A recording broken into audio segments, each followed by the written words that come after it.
சிவாய நம. திருச்சிற்றம்பலம். சைவத்திற்கு மேல் சமயமில்லை, உள்ளதே சிறக்கும் அல்லது தோன்றாது.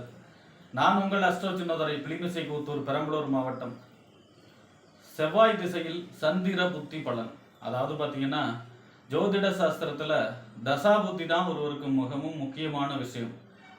ஒருவருக்கு வழி நடத்துறது. இப்போ என்ன நடக்கும், எதிர்காலத்தில் என்ன நடக்கும், எல்லாமே பார்த்தீங்கன்னா தசாபுத்தி வழியாக தான் கிடக்கும். ஜாதகத்தில் என்ன கொடுப்பன இருந்தாலும் அது தசாபுத்தி வழியாகத்தான் ஜாதகருக்கு கிடைக்கும், வேற எந்த வழியிலையும் கிடைக்காது. அப்போ பார்த்தீங்கன்னா ஒருவருக்கு பெரிய ராஜ யோகம் இருக்கு, குருச்சந்திர யோகம், புத ஆதித்ய யோகம், குருமங்கள யோகம், அதே போல பார்த்தீங்கன்னா பிருகுமங்கள யோகம், எந்த விபரீத ராஜ யோகம், எந்த யோகம் இருந்தாலும் சரி, கேட யோகம், எந்த யோகம் இருந்தாலும் அது சம்பந்தமான தசாபுத்தி வரணும்.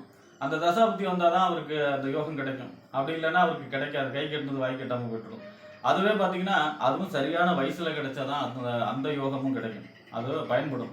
அதாவது சின்ன வயசில் ஒரு 20 வயசுக்குள்ளே கிடைச்சும் பிரயோஜனம் இல்லை, ஒரு 60-70 வயசுக்கு மேலே அந்த யோக தசை நடந்தும் பிரயோஜனம் இல்லை. அப்போ அந்த கரெக்டாக 20 வயசுலேருந்து 40 வயசுக்குள்ளே இந்த டைமில் அந்த யோக தசை நடந்து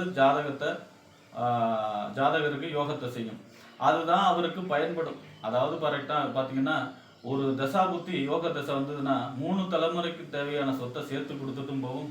அதுவே ஒரு அவயோக தசை வந்ததுன்னா 3 தலைமுறையாக சேர்த்து வச்சிருந்த சொத்தை அழிச்சு விட்டும் விட்டுடும். அப்போ அந்த அளவு சக்தி வாய்ந்தது இந்த தசாபுத்தி. இப்போ ஒருவர் எந்த லக்கணமாக இருந்தாலும் சரி, எந்த ராசியாக இருந்தாலும் சரி, எந்த நட்சத்திரமாக இருந்தாலும் சரி, அவருக்கு எந்த லக்கணம், அந்த லக்கணத்துக்கு எந்த திசை நடக்குது, அது எங்கேருந்து நடக்குது, எந்த நட்சத்திர சாரத்திலிருந்து நடக்குது, அந்த வீட்டுக்கு அதிபதி யாரு, இதெல்லாம் அந்த வீட்டுக்கு அதிபதி லக்கணத்துக்கு சுபரா, அந்த வீடே லக்கணத்துக்கு மறைவு ஸ்தானம் பெற்று இருக்கா, பாதக ஸ்தானம் பெற்று இருக்கா, யோகஸ்தானம் கேந்திர திரிகோணம் பெற்று இருக்கா, இதெல்லாம் வச்சுதான் அந்த திசை அவருக்கு யோகத்தை செய்யும். அந்த வரிசையில் பார்த்தீங்கன்னா செவ்வாய் திசை மொத்தம் 7 வருஷத்துல கடைசி புத்தி. ஒரு தசையில 9 புத்தி இருக்கும். இந்த தசாநாதனை மீறி புத்திநாதன் வேலை செய்யாது அப்படின்னா கூட சில டைம் பார்த்தீங்கன்னா யோக திசை நடக்கிறப்ப ஒரு அவயோக புத்தி நடக்குது அப்படின்னா அந்த நேரத்தில் நன்மை பலன் தடைபடும். ஒரு அவயோக திசை நடக்குது, கெடுபலனை தரக்கூடிய திசை நடக்குது, அந்த நேரத்தில் கேந்திர திரிகோண லாபாதிபதியுடைய புத்தி நடக்குதுன்னா அந்த நேரத்தில் கெடுபலன் நடக்காது. அப்பப்ப பலன்கள் கொஞ்சம் கொஞ்சம் மாறுபடும். அந்த வரிசையில் பார்த்தீங்கன்னா ஒரு திசையில 9 புத்தி இருக்கு. செவ்வாய் மகா திசையில 7 வருஷத்துல கடைசி புத்தி சந்திர புத்தி. இந்த சந்திர புத்தி ஒருவருக்கு என்னென்ன பலன்களை செய்யும், இந்த சந்திர புத்தியில செய்யக்கூடிய வழிபாடுகள் என்ன, பரிகாரங்கள் என்ன என்பதையெல்லாம் பற்றி இந்த காணொலியிலே பார்ப்போம். இது போன்று தொடர்ந்து ஜோதிட தகவல்களை பெறவும், தமிழ் மாத ராசி பலன்களை தெரிந்து கொள்ளவும் நமது சேனல் அஸ்ட்ரோ சின்னதுரை சப்ஸ்கிரைப் செய்து கொள்ளுங்க, லைக் பண்ணுங்க, நண்பர்களுக்கு ஷேர் பண்ணுங்க. அதாவது பார்த்தீங்கன்னா இந்த சந்திர புத்திங்கிறது மொத்தம் 7 வருஷ செவ்வாய் திசையில 7 மாசம் சந்திர புத்தி கடைசி புத்தி. இந்த கடைசி புத்தியோட செவ்வாய் திசை முடிவுக்கு வந்துடும்.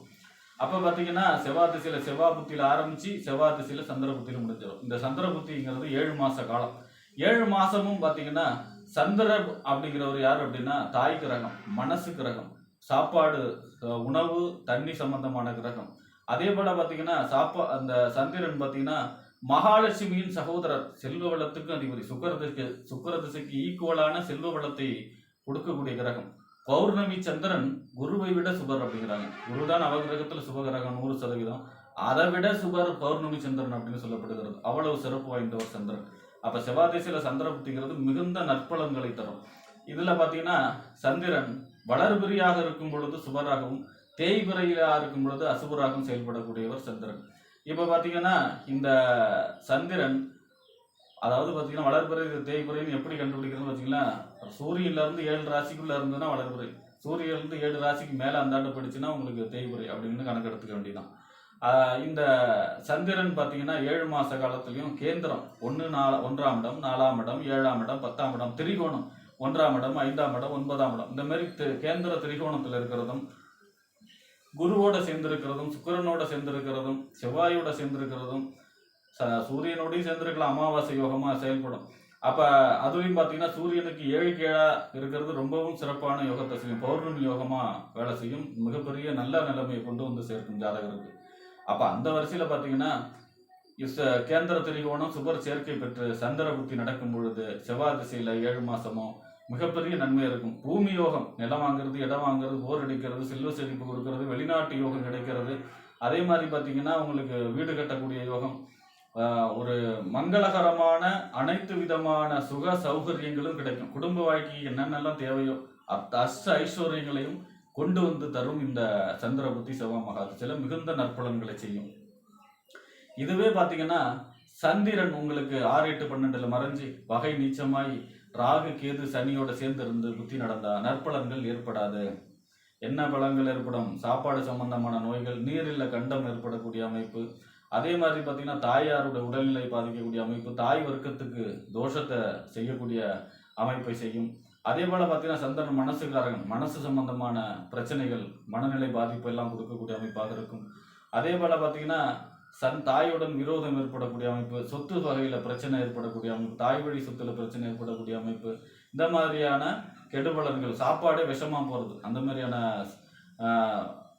பிரச்சனைகள் எல்லாம் ஏற்படுத்தும்.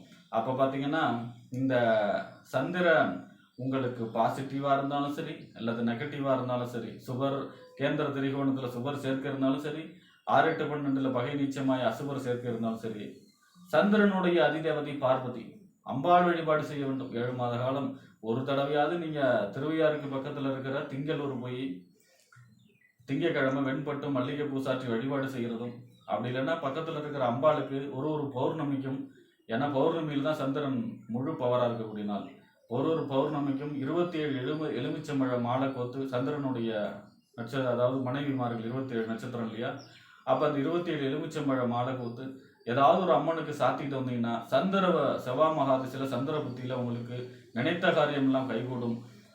ஒரு மன நிறைவான வாழ்க்கை, அதாவது பார்த்தீங்கன்னா சுக வாழ்க்கைன்னு சொல்றோம் இல்லையா, ஏன்னா காலச்சக்கரத்துக்கு 4ஆம் இடத்துக்கு அதிபதி, அதனால சுக வாழ்க்கை, சுகபோகமான வாழ்க்கையை கிடைக்கக்கூடிய அமைப்பாக இருக்கும்.